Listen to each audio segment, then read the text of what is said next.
আসসালামু আলাইকুম কাকা। ওয়ালাইকুম আসসালাম। কাকা ভাবিলা কই গেছিলেন? দুধরক বীজ খাচ্ছেন কে আজকাল? আমি কাকা আর আমার বউ তোর ভাবি। কি বুঝা করলি এটা?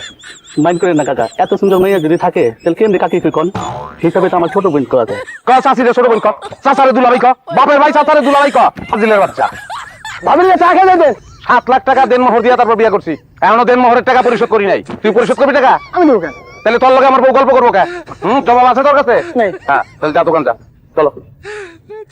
ভাই আপনি বিয়ে করে আনলেন নাম করে জানালেন না ভাই? বেটা তুই এদিকে কই যাস? ভাবি দেখতেছি কি সুন্দর, বাহ পুরো পরিলা হান্নায় বিয়ে করছেন ভাই। তুই এদিকে আমার দিকে সে যে একটা পরি, এটা আমি দেখে শুনে বিয়া করে আনছি, তোর প্রশংসা করা লাগবে না। এদিকটা না ভাই বলতে চাইতেছি যে গ্রামের সুন্দর সুন্দর মায়ের আপনারা বিয়ে করে আনাইতেছেন। হ্যাঁ এটা আমরা কোনো মাইয়া পাই না যে আমরা বিয়ে করবো, এটা আমি কপাল শুনলো না। তোরা বই রসুন লিগা বিয়া কর। কেমন করবো? বাপে তো মানা করে।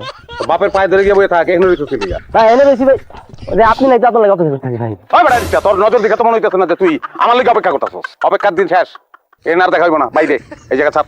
ভাই বুঝতেছি না আপনি কি কইতাছেন। যা বাইরে বাইরে। ভাই থাক আমার বাড়ির গেট থেকে 1 কিলোমিটার দূরে অবস্থান করবি তোরা সবসময়। যা বাইরে।